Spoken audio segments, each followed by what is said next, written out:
Assalamu alaikum students, myself Sayyid Rabeed bin Azam, your physics instructor from V Tuitions.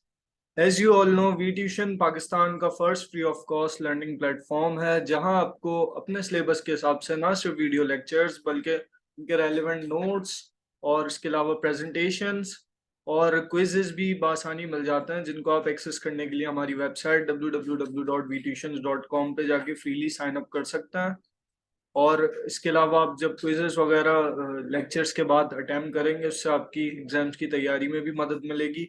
और तो चलते हैं इस लेक्चर की तरफ। इससे पहले हम चैप्टर 3 की चीज़ें कवर करते आए हैं। चैप्टर 3 में हमने मोमेंटम का लास्ट लेक्चर में पढ़ा था, मोमेंटम के बेसिक्स कवर किए थे।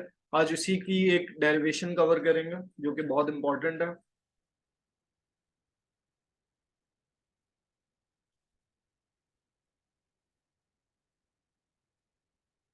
तो हमारा आज का टॉपिक रहेगा elastic collision in one dimension. ये मैंने एक शॉर्ट वीडियो आपको दिखाई थी जो कि लास्ट लेक्चर में भी दिखाई थी। इसमें बताया ये जा रहा है बेसिकली कि जो टोटल मोमेंटम है सिस्टम का, जैसे एक बॉल ये एक मोमेंटम के साथ आके हिट कर रही है दूसरी बॉल को, तो वो मूव कर रही है वहां से, फिर उसमें मोमेंटम जनरेट हो रहा है, फिर वो आके वापस हिट कर रही है।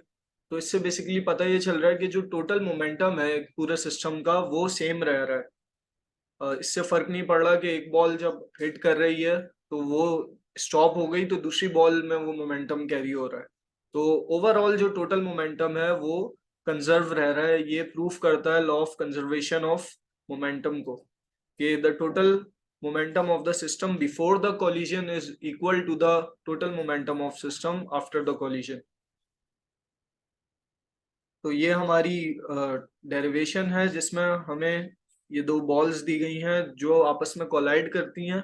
और कोलाइड करने के बाद पहले हम ये देखते हैं कि कोलाइड करने से पहले इनकी क्या डायमेंशन है। कोलाइड करने से पहले ये वाली बॉल है जो कि बड़ी है साइज में और इसका मास m1 है और इसकी वेलोसिटी u1 है बिफोर कोलिजन, और आफ्टर कोलिजन इसकी सॉरी ये बॉडी b है जिसकी बिफोर कोलिजन u2 है वेलोसिटी, और आफ्टर कोलिजन इनकी v1 एंड v2 हो जाएगी रिस्पेक्टिवली। तो हमें बेसिकली इस डेरिवेशन में v1 और v2 की ही रिलेशन फाइंड करनी है कि v1 और v2 की वैल्यूज क्या निकलेंगी हमारे पास। तो हमने जो कंसीडर किया है यहाँ पे ये दो स्फेयर्स को कंसीडर किया है, एक का मास m1 और दूसरे का मास m2 लिया है हमने। और again before collision u1 and u2 है इनकी वेलोसिटीज, और after collision v1 and v2। और यहाँ लिखा हुआ है मैंने to find v1 and v2, हमें v1 और v2 की रिलेशंस फाइंड करनी है। और टोटल मोमेंटम जैसे हमने लास्ट लेक्चर में भी डिस्कस किया था, टोटल मोमेंटम इक्वल होता है उन दोनों को आपस में जब हम ऐड करेंगे दोनों वैल्यूज को तो टोटल मोमेंटम आ जाएगा। तो बिफोर द कोलिजन मोमेंटम का जैसे हमें पता है मास इंटू वेलोसिटी होता है, तो m1 into u1 plus m2 into u2 दोनों बॉडीज का मोमेंटम आपस में प्लस कर लिया तो टोटल मोमेंटम आ गया बिफोर द कोलिजन। और आफ्टर द कोलिजन के लिए जस्ट हमने u1 को v1 से रिप्लेस किया और u2 को v2 से रिप्लेस किया। अच्छा, ये मैंने कुछ इसको स्टेप बाय स्टेप वर्डिंग्स में लिख दिया, बहुत इजी कि हम किस अप्रोच के साथ इस डेरिवेशन में चलेंगे। और इसका आप स्क्रीनशॉट ले सकते हैं ये स्टेप्स इजीली आप जहन में बिठा लेंगे तो ये बहुत इजी हो जाएगी डेरिवेशन करने के लिए। इसमें हम पहला स्टेप ये करेंगे कि सबसे पहले हम इक्वेशन ए फाइंड करेंगे। इक्वेशन ए जस्ट हमने ए उसको नाम दिया है, ऐसी एक इक्वेशन होगी जो हम फाइंड करेंगे किसकी हेल्प से, law of conservation of momentum की हेल्प से। तो देखते हैं कि हमने स्टेप 1 किस तरह किया। तो जब हमने step 1 law of conservation of momentum लगाया तो हमने क्या किया कि ये हमारा था मोमेंटम बिफोर द कोलिजन, इसको इक्वल ले लिया मोमेंटम आफ्टर द कोलिजन के। जब हमने इक्वल ले लिया तो नेक्स्ट स्टेप में हमने जस्ट ये किया कि u1 और v1 एक जगह लिख लिया और u2 और v2 एक जगह लिख लिया। ये m2 v2 वहां पॉजिटिव था राइट हैंड साइड पे तो हमने इसको पॉजिटिव ही रहने दिया, और m2 u2 दूसरी साइड पे जाके नेगेटिव हो गया। Similarly m1 v1 left side पे जाके नेगेटिव हो गया। उसके बाद हमने नेक्स्ट स्टेप में क्या किया, यहाँ से m1 कॉमन आ रहा था m1 कॉमन लिया, यहाँ से m2 कॉमन आ रहा था m2 कॉमन लिया। ये दो स्टेप्स में हमारी निकल गई इक्वेशन ए। इसको जस्ट हमने हाइपोथेटिकली नाम दे दिया इक्वेशन ए ताकि हम इसको आगे जब रेफर कर सकें, जब हमें इसकी जरूरत पड़े तो हम इक्वेशन ए के नाम से इसको आइडेंटिफाई कर सकें। तो पहला तो हमारा स्टेप हो गया ये। फिर चलते हैं नेक्स्ट स्टेप की तरफ। तो नेक्स्ट स्टेप में हमें कह रहे हैं कि इक्वेशन बी फाइंड आउट करना है। जैसे इक्वेशन ए फाइंड आउट किया था हमने law of conservation of momentum के जरिए, अब हम इक्वेशन बी फाइंड आउट करेंगे law of conservation of kinetic energy के जरिए। और ये फाइंड आउट करने के बाद हम जो इक्वेशन निकलेगी इक्वेशन बी, उससे हम V2 की वैल्यू निकालेंगे। V2 की वैल्यू जस्ट उसको इंडिपेंडेंट करके अलग करके निकाल लेंगे। तो देखते हैं इसको कि हमने किस तरह किया है। ओके, तो kinetic energy of the system before collision, जैसा हमें पता है काइनेटिक एनर्जी हाफ mv² होता है। तो बिफोर द कोलिजन दोनों जो ऑब्जेक्ट्स थे हमारे पास, दोनों ऑब्जेक्ट्स का जो स्फीयर्स थे, दोनों स्फीयर्स का हमने काइनेटिक एनर्जी आपस में ऐड कर दिया, तो ये पूरे सिस्टम की काइनेटिक एनर्जी बन गई बिफोर द कोलिजन और ये बन गई after the collision. Just kinetic energy के फॉर्मूले हाफ mv² में वैल्यूज पुट किए और कुछ भी नहीं किया है।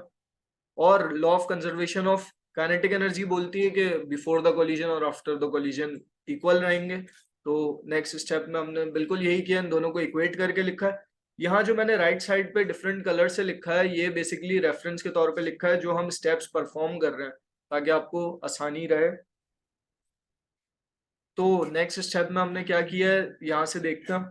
नेक्स्ट स्टेप में हमने सिर्फ अरेंज किया है U1 और V1 को टुगेदर और U2 और V2 को टुगेदर। U1 और V1 वालों को टुगेदर अरेंज किया हमने लेफ्ट हैंड साइड पे, और सिमिलरली राइट हैंड साइड पे U2 और V2 वेलोसिटीज को हमने राइट हैंड साइड पे अरेंज किया। और उसके नेक्स्ट स्टेप में हमने M1 और M2 को कॉमन लिया। M1 को लेफ्ट हैंड साइड पे, M2 राइट हैंड साइड पे कॉमन आ रहा, तो हमारे पास एक ही इक्वेशन बन गई। अब इस इक्वेशन को हमने डिवाइड किया इक्वेशन ए के साथ, जो हमारी पिछली इक्वेशन निकली थी। तो ये हमने नीचे इक्वेशन ए लिख दी, इसके लेफ्ट हैंड साइड को लेफ्ट हैंड साइड के साथ डिवाइड करवाया, राइट हैंड साइड को राइट हैंड साइड के साथ। तो जब हमने इसको इस तरह लिखा तो हमारे पास कुछ चीजें कैंसिल होती हुई दिख रही हैं हमें। जिस तरह ये M1 से ये M1 कैंसिल, ये U1 माइनस V1 से ये U1 माइनस V1 कैंसिल। अच्छा, एक चीज आप सोच रहे होंगे कि ये दो ब्रैकेट्स कहाँ से आ गए, तो ये बेसिकली U1² माइनस V1² था। तो ये हमें पता है कि यहाँ फॉर्मूला लग रहा है, ये फॉर्मूला यहाँ पे इसका रेफरेंस भी दिया हुआ है, A² minus B² equals to A minus B into A plus B का फॉर्मूला लगाया है यहाँ सिंपल। और यहाँ पे भी यही फॉर्मूला लगा है। ये फॉर्मूला लगाने का मकसद ये था कि जब ये फैक्टर्स में खुले तो इजिली कैंसिल आउट ये हो सके। तो जब ये कैंसिल आउट हो जाएगा तो हमारी इक्वेशन सिंप्लीफाई होके हमें मिल जाएगी, जो कि कुछ इस तरह से मिलेगी हमें। हमारे पास सिर्फ U1 plus V1 equals to V2 plus U2 ये बचा। तो नेक्स्ट स्टेप में हमें ये करना था कि हमें इधर से ये हमें इक्वेशन बी जो मिल गई सेकंड स्टेप में ही, तो हमें इधर से V2 की वैल्यू फाइंड आउट करनी थी। तो जस्ट V2 को हमें इंडिपेंडेंट करना है, तो U2 उसके साथ एक्स्ट्रा है तो उसको हम उठा के दूसरी साइड पे ले जाएंगे। तो U2 दूसरी साइड पे आके नेगेटिव हो गया। अच्छा, ये V2 की वैल्यू हमारे आगे काम आएगी जब हम इसमें वैल्यू पुट करेंगे V1 की, तो हमारे पास V2 की वैल्यू ऑटोमेटिकली आ जाएगी। तो अब हम करते हैं पुट करते हैं V2 की वैल्यू को इक्वेशन ए में, जो पहली हमारे पास इक्वेशन निकली थी उसमें जब हमने पुट किया इस V2 की वैल्यू को, तो हमारे पास ये इस जगह पुट हुई, क्योंकि इधर ही हमारे पास आ रहा था V2। एक दफा इक्वेशन देख लेते हैं, इक्वेशन ए हमारे पास क्या आ रही थी।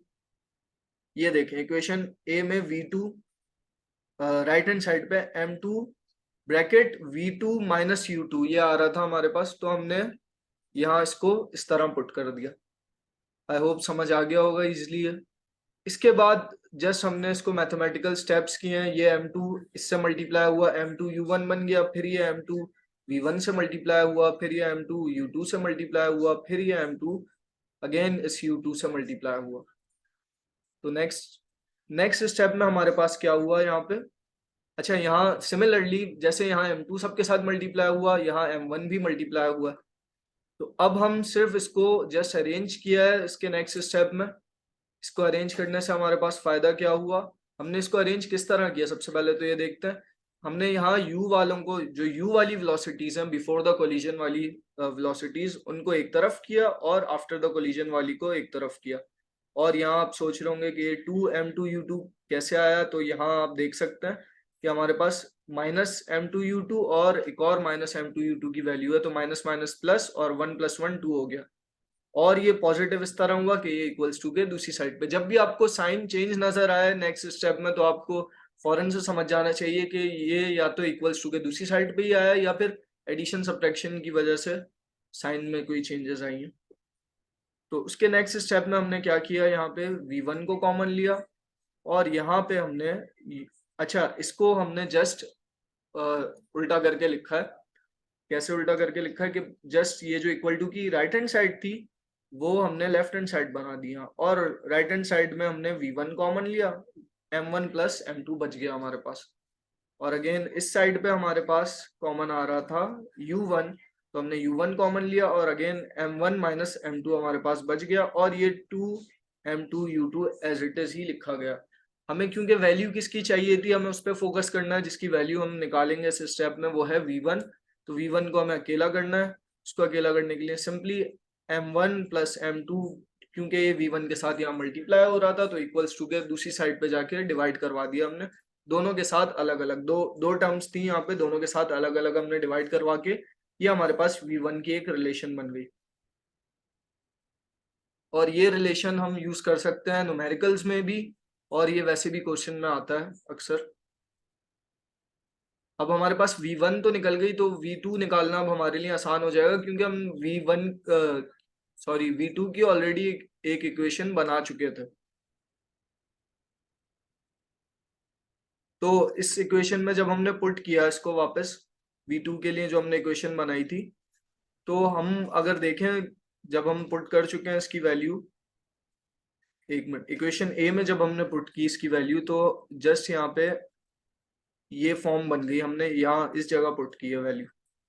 अगर ये स्टेप हम देखें v1 फ्रॉम इक्वेशन बी हम एक नजर देख लेते हैं। ये इक्वेशन बी है। जब इसी इक्वेशन बी से जिस तरह हमने v2 को अकेला किया था, अगर हम v1 को अकेला करें तो हमारे पास क्या वैल्यू आएगी, ये u1 उधर जाके साइन चेंज हो जाएगी और ये u2 उधर जाके साइन चेंज हो जाएगी। सिमिलरली हमारे साथ यही हुआ है, यहाँ पे v1 की हमने यहाँ से वैल्यू निकाली और फिर हमने यहाँ v2 की जो वैल्यू निकाली थी वो पुट कर दी है।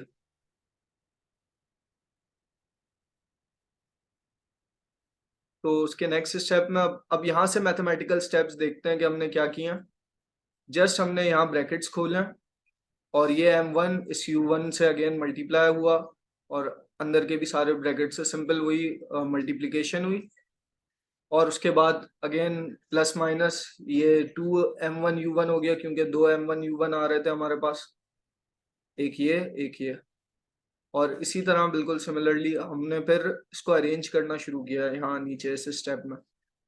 अरेंज किस तरह किया, अगेन उसी तरह बिल्कुल बिफोर द कोलिजन, मतलब u1 u2 वाले लेफ्ट साइड पे और v1 v2 राइट साइड पे। v1 तो यहाँ है नहीं क्योंकि हमने v1 की वैल्यू डाल दी है, तो v2 ही है हमारे पास सिर्फ, तो v2 राइट साइड पे है। तो अगेन उसके बाद कॉमन लिया क्योंकि हमें v2 की ही वैल्यू निकालनी थी, तो कॉमन लिया v2 और इस v2 को हमने इंडिपेंडेंट कर दिया। इंडिपेंडेंट कैसे किया कि इसके साथ अगेन m1 + m2 मल्टीप्लाई हो रहे थे, दूसरी तरफ जाके डिवाइड हो गया सिंपली। तो हमारे पास एक v1 की रिलेशन आ गई जो कि आई थी ये, और जो बॉक्स में बंद है, और ये v2 की रिलेशन आ गई। सिंपल मैथमेटिकल स्टेप्स हैं, कोई इसमें मुश्किल बात नहीं है, एक दफा की प्रैक्टिस में काम हो जाएगा। और ये हमारे पास जस्ट रिलेशन आ गई, यहाँ तक हमारा काम खत्म हो गया। लेकिन इसके कुछ स्पेशल केसेस भी हैं जो कि बहुत इजी हैं और ये ज्यादातर एमसीक्यूज में आते हैं क्योंकि इसमें हमें कोई भी कैलकुलेशन नहीं करनी होती। अगर हमारे जस्ट कॉन्सेप्ट अगर क्लियर हो तो हम डायरेक्टली इसके आंसर्स तक पहुंच सकते हैं।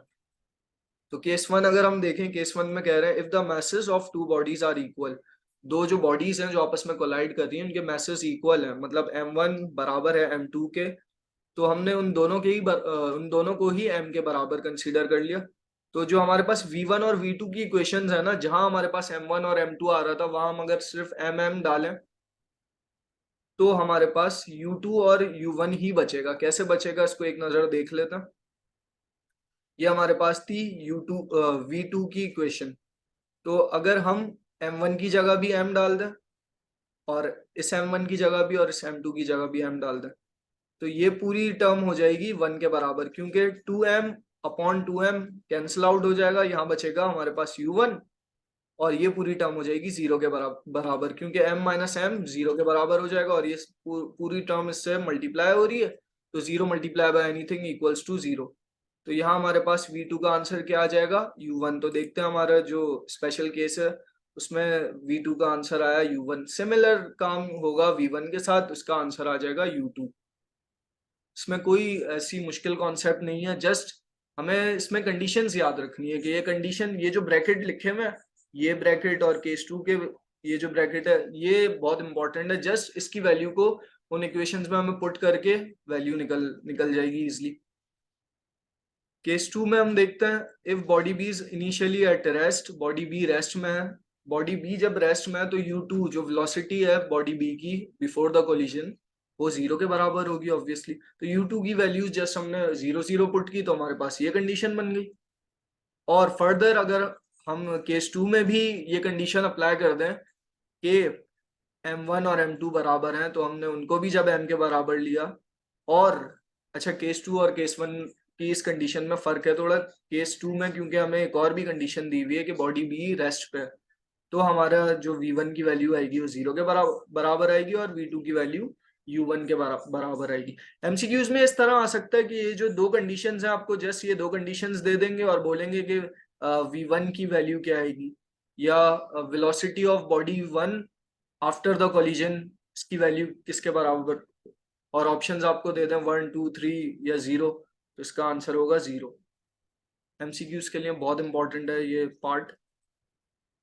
सिमिलरली अगर केस 3 को हम देखें तो इसमें कह रहे हैं if a light body collides with a massive body at rest, एक हल्की बॉडी जिसका वेट कम है वो एक बहुत ही मैसिव बॉडी से कोलाइड कर रही है, तो उसके लिए कंडीशन u2, अच्छा with a massive body at rest भी लिखा हुआ है, तो u2 इक्वल्स टू 0 और m1 is greater than sorry less than m2। ये दो लेस देन के साइन इसलिए लगाए हुए हैं क्योंकि मैसिव डिफरेंस है दोनों में।